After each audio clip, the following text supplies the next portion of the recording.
Everything you've always wanted to know about real estate, but didn't know who to ask. I'm your host, Angie Stanley. Today we have a great lineup on our show. We have Trevor Smith, who is a realtor with Engel & Volkers Realty. We have Eric Adelano, who is a lender with New American Funding. And we have Suzanne Nickel, who is a probate and trust planning attorney with San Diego Probate Law. Hi, Trevor. How are you today? Good, Angie. Thank you so much for having me. Thanks for coming on the show. It's my Tell pleasure. me, why did you become a realtor? I became a realtor because actually my family's motto is there's always real estate. Third generation, and most of my family is involved some way or the other in the real estate industry. And it's great because I get to be partners with my dad, who's been around since 1976. That's a long time, and with it comes a lot of great local knowledge. Wow, that's interesting. Sometimes the father-son or the daughter-mom teams, the older one brings the knowledge and the relationships, and the younger one can bring a little more of an innovative with the social media and all the things that the new realtors have. Do you find that to be the case with you guys' situation? Absolutely. I'm in charge of all the technology for the office, and I make sure we're on the cutting edge of all the latest data and search features and the website, and just making sure that we're going more in the direction of mobile and really taking advantage to all the resources that the internet and technology have to offer. Absolutely. There's so much out there. So a third generation realtor. So you didn't learn from your dad that this wasn't the place to be, so you obviously chose this as your profession as well. Tell me a little bit about that, the third generation realtor. That's right. My grandfather was a realtor up in Orange County, and my father started in 1976. And then I started in 2006, which was actually 30 years after he started. And it was a terrible time in the market to begin. I remember 2007 quite well because, as fresh out of college, a 22-year-old kid trying to make his way and building a network and establishing a sphere of influence was rather difficult. But I was able to find my niche working with investors and rentals and flippers. And it really turned out to be my bread and butter. And from there, I was able to build my practice working with traditional buyers and sellers and giving them the best service they possibly can get. Interesting. Yeah, that probably wasn't the easiest time to start out as a new realtor. So your niche, tell me a little bit more about that. Well, I come from a different background in that my family's always been involved in the investment side of real estate, both from owning rental property and also buying and rehabbing homes as an investment.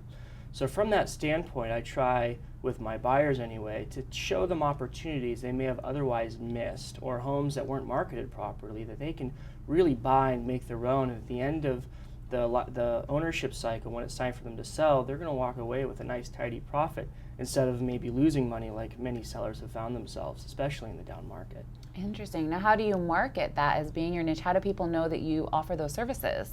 Right now, it's mostly by referral, word of mouth, through my social networks and sphere of influence. Obviously, working with investors gives me access to listings, and from the listings, I get access to people who are out looking and shopping and buying, and also the neighbors who are interested in selling their homes. And I have a pretty good pitch in that I can usually sell homes for more money than the market would allow. I find higher values than other realtors can. That's a huge benefit to you because that's what the sellers are really looking for. So tell me, what makes you different than other realtors? What makes me different? Well, I come at it with a different mindset. I put my clients third, and that's very unique because a lot of realtors will say, well, I put my clients first. Well, I come at it differently because the first two things that are most important in my life are my God and my wife. Mm-hmm. And my clients know that, and I think they respect that. And also, I'm willing to give them the absolute best service they possibly can. And I will go absolutely out of my way to make sure that they don't necessarily get the right home, but they get the right deal. And if that home becomes the right home, that's part of the process. And I want to make sure that I'm with them every step of the way, from acquisition, the transaction, finding the right resources for labor and materials, and negotiating the right, not only value for the home, but also to say, to make this home really yours, it's not going to take a whole lot. And that, again, opens the market to more than they would possibly be interested in just shopping off the internet. Interesting. That's definitely sets you apart. So kind of leading into that, tell me about San Diego Nice Guys. The San Diego Nice Guys is a great organization. of about 100 members. They're mostly businessmen here in San Diego, and they get together and they raise money for individual cases. So people who generally fall through the cracks of other charities are referred to us, and we take them on a case-by-case basis. And our motto is, we like to give people a hand up, not a handout. I love that. It's great. Sounds awesome. Is there an area of town that you specialize in? Mostly North County coastal. My office is in Solana Beach, and that's where I grew up. I also work in Encinitas quite extensively, Cardiff, and all the way up to Carlsbad. Of course, I have sold in other parts of the county, and I consider myself quite the resource north of 56 and south of Camp Pendleton. Awesome. Now tell me, Trevor, what are two good tips that you would give someone looking to buy in today's market? Right now, it's important with such low inventory. You need to keep your options as open as possible. You cannot pigeonhole yourself into just one type of home. You need to be able to see there's opportunities elsewhere. You may not be able to see it right away, especially when you use the Trulias and the Zillows. You need local knowledge, and you need something along the lines of someone to explain that, you know, this home that I'm showing you may not be quite what you're looking for, but let me explain how we could get this to the home that you ultimately want. And the second tip I would advise is to actually work with somebody that has that local knowledge, to know the school districts, to know the changing in zoning and planning, to know the things that the city's going to do to make this area more economically prosperous and therefore increase the value of the home you're about to buy. So important. Work with someone knowledgeable like yourself. And then as we wrap up, how about two good tips for someone looking to sell? Looking to sell, first and foremost, make your home presentable. My motto is a premium product gets a premium price. If you do not present a premium product, you're not going to get a premium price. So do the best you can at staging, making sure your curb appeal is at the top of its game, and making sure that you do your best efforts to make the home presentable and showable and allow your schedule to be flexible for agents coming with their buyers to show your home. The more convenient you make it for a buyer's agent, the more attractive your home will be for showings. Great tips, so important. Well, thank you so much, Trevor, for coming on the show today. And up next, we have Eric Adelano with New American Funding.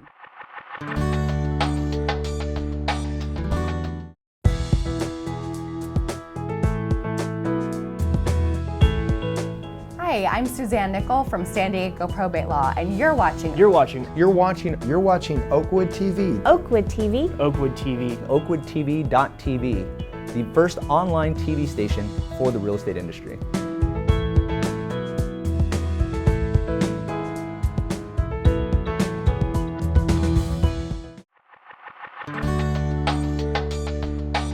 Hello and welcome back to Smart Real Estate. Now we're joined by Eric Adelano.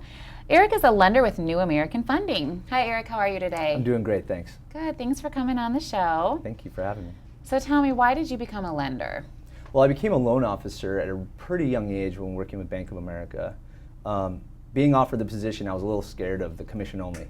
But as I learned through my transaction and seeing how extremely happy my clients were receiving the deal, their loan to get the home of their dreams or refinancing to make a great savings, it just became addicting. So when you see the value and the rewarding level of this job and profession, you just want to keep doing it, and you grow and you build great relationships. Clients have actually turned into long-term friends. That's awesome. Now, did you have real estate in your upbringing or in your background, or how? No, my father's an attorney and my mother was in radiology. Wow. I'm the only one in finance. My grandfather owned a restaurant, and they traveled a lot. So there is absolutely no real estate lending or a real estate profession in my entire family. That's interesting. Yeah. New American Funding. So tell me a little bit about New American Funding. How are you guys different from other lenders out there? Well, it's good to know that New American Funding is a full Eagle direct lender, which means that we communicate directly to the agencies, Fannie Mae, Freddie Mac, VA, FHA, and Ginnie Mae. So what that also means is we have very little to almost no overlays on all our conditions needed to satisfy files. In turn, that means the approval levels are quicker, as well as the turnaround time on our transactions. Knowing that we're able to provide that, as well as have an extremely supportive sales staff, management team, and just a culture in the company, only makes you want to get up and do more business. Wow, that's exciting. Mm-hmm. And then how are you different from other loan officers?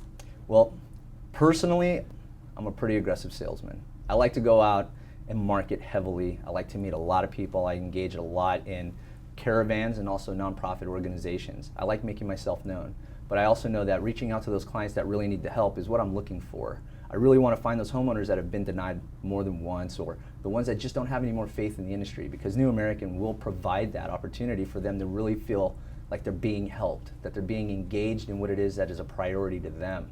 A lot of them have been burned over the years. We all know that. It wasn't perfect, but that doesn't mean it needs to continue that way. So I'm really on the map for not only just creating a better experience for the clients all around, but for everyone involved, be it the real estate agent, title, escrow, clients, and the upper management and my other colleagues.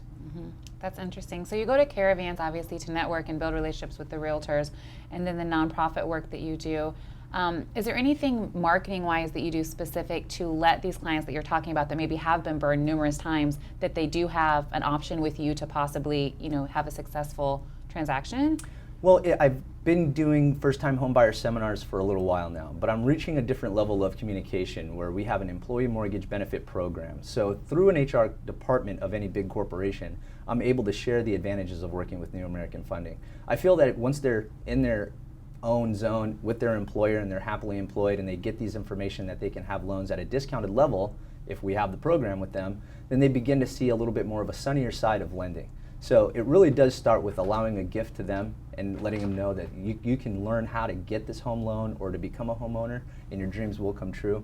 But on top of the first-time homebuyer seminars, approaching them through their employer, I think is a really good angle. That's a great idea. It's a win-win. The employers are helping their employees, and you're bringing something of benefit. So tell me, do you have any niche products? We do. I feel like our company itself is just a big niche product. We have the most loan programs of any other lending company out there, and we're a direct lender. But I would like to focus really on the condo lending. There's a lot of condos out there. A lot of people are really savvy with condos, but they're either in litigation, or they have a high non-owner occupancy level, or they're not even endorsed by Fannie Mae or Freddie Mac.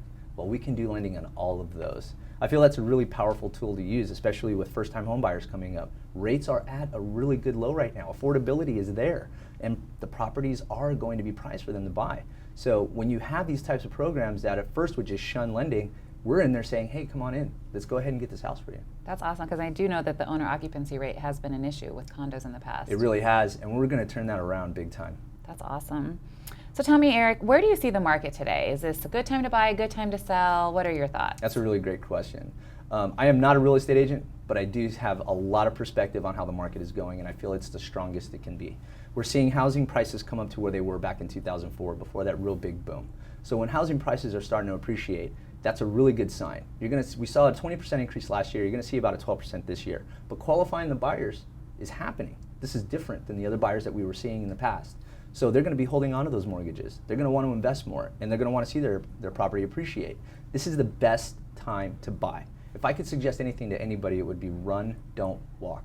You have to get in there. If you're just going to sit back and wait for something else to happen, whatever it is your dreams of acquiring that home, it's only going to be more expensive. You want to get in while you can still afford it, and then start building your future. Such a great tip. And as we wrap up here, what are 3 quick tips you'd give someone that is looking to buy? The 3 best tips I would suggest is work with your lender first and find your affordability level. Once you have that, then you can see the catalog of homes that are within your reach. Fall in love with those homes. Start making a great relationship with a realtor who's weathered the storm of the past 5-6 years. It really did filter out the oil from the water when it came to professionals that time. So when you can pair yourself up with someone who's that dedicated and was able to stick around, they know what your priorities are, and they actually appreciate your business a lot more too. So when you're working with them, as well as a seasoned mortgage consultant or an expert, getting your numbers finalized, the next step is learning how to communicate and tell us what you want. Know what it is you want to invest in, so we know how to make sure we get what you want. Absolutely, that's so true. So many people go out looking for their house before they even know what they're approved for. I see that all the time. So thank you so much, Eric, for all your info. It was very informative. Next up, we have Suzanne Nickel, and she is a San Diego probate law attorney.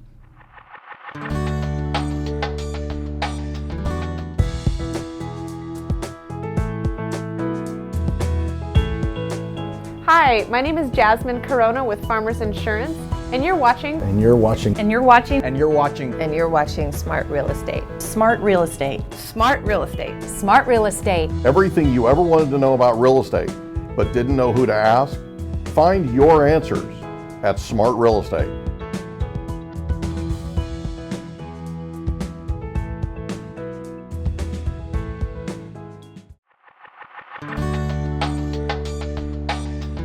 now we're joined with Suzanne Nickel.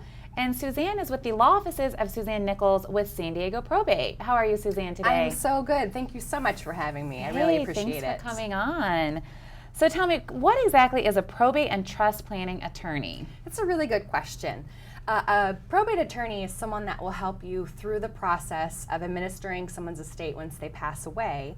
And a trust attorney is someone you would go to before someone passes away to help do your planning in the event that you become incapacitated or die. It's kind of the elephant in the room. It's what people don't want to talk about, but then if they don't talk about it, sometimes it ends up being too late or... Exactly. It's a scary thing. It's inevitable, but it's uncomfortable too to talk about you becoming either incapacitated or passing away. But it's such an important thing to do because if you don't do that planning, you don't have a voice in the process. The state of California then has a backup estate plan for you called the Laws of Intestate Succession.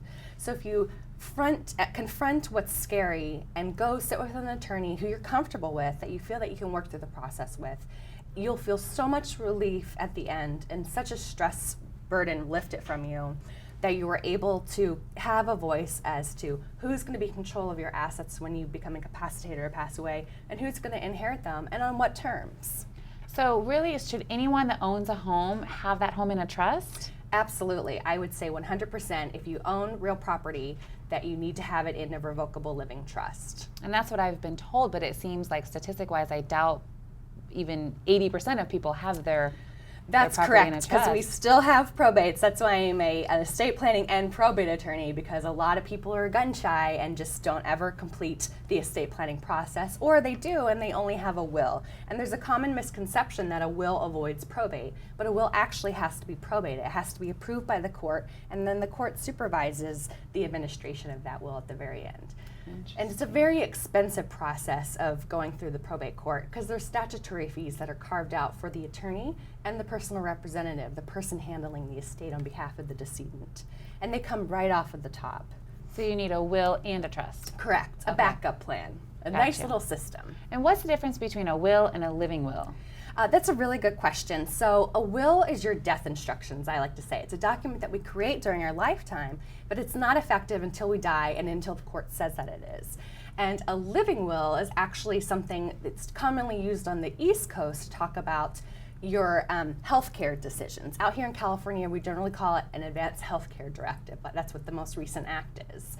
So you want to have that also so you can have someone in charge of your healthcare decisions when you pass away. And if I can, the difference between a will and a trust is, again, I said the will is your death instructions, where the trust is your life and death instructions. It's a revocable living trust, also known as an inter vivos trust, or commonly a living trust here in Southern California. And we're going to put our assets into that trust during our lifetime, and it's going to control our assets during our lifetime with us and for us in case we become incapacitated. Because if we don't have that, then we have to go to the probate court and do something called a conservatorship, where someone sues you to be in charge of either your person, your healthcare decisions, or your estate, your finances. So with the revocable living trust, we have our life and death instructions, and it can change when we change. So a lot of things change in life, and we might want to change our successor trustees. That's the person in charge of the trust, change our beneficiaries, and the revocable living trust allows you to do that. So with the trust, the trustee would then handle your property after you pass away, where if you don't have a trust, then it goes to probate? Exactly. Am I understanding that right? Okay. Exactly. Yeah, so very important. How did you choose your profession? That's a really good question too. Ever since I was little, I wanted to be an attorney, but it wasn't until I got into law school when I took a trust class and a wills class and then ultimately estate and gift taxation that I just really fell in love with this area of law, because it really gets into the counseling side, because another name for an attorney is a counselor at law. And I had a really great law professor who was a wonderful mentor and just an inspiration to get into this field. And I have to tell you, I love what I do every day. I love waking up, and sometimes I even work Saturday and Sunday, as I'm sure we all can relate. And I don't mind it because I just really enjoy helping my clients. Yeah, you're helping people. It's so important. Now tell me, so San Diego Probate Law, or the law offices of Suzanne Nichols, what services do you offer? So I'm a comprehensive boutique area of the law that covers probate and estate planning. So what that is, with the probate court, I handle all aspects, including the administration of someone's estate when they pass away. I handle a guardianship if we have a minor who has no parents around to take care of them, or a parent who's incapable of doing so. And I handle conservatorships. Again, that's when the adult becomes incapacitated and they don't have any estate planning documents and there's no one in charge of their person or of their finances. The other side is I do the estate planning. So I try to make sure we stay out of that probate court and those nasty fees by having a comprehensive plan that's specifically tailored to my clients, their needs and their goals. It's not a one-stop shop to get a trust done. It really needs to be tailored to you, and that's why you have to work with the right attorney. And it really should be an ongoing relationship with that attorney. And then the third part is I administer the trusts that I draft, or trusts that other attorneys draft, that people come to me to help with that. And finally, I do trust and estates litigation. So when we get into the disputes over property or people's capacity when they created the estate plan, I help on that back end and really get involved in the court process. And I think that helps me become a better estate planner. So I really know how the terms of my trusts are going to be used back when they're being administered and if there is any dispute. So comprehensive, one-stop shop. I like to say that I'm, I don't want to be a jack of all trades, expert in none. So if you call me up and say, I got injured in an auto accident, I can't help you with that, but I'll refer you to somebody else. Can't help you with the criminal case, but anything with probate or estate planning, you can give me a call. That's wonderful. Well, thank you so much, Suzanne. It was very informative. I know I learned a lot. Thank you. And thank all of you for tuning in to Smart Real Estate. If you're interested in appearing on our show, check us out online on OakwoodTV.tv, or you can shoot us an email at info@OakwoodTV.com.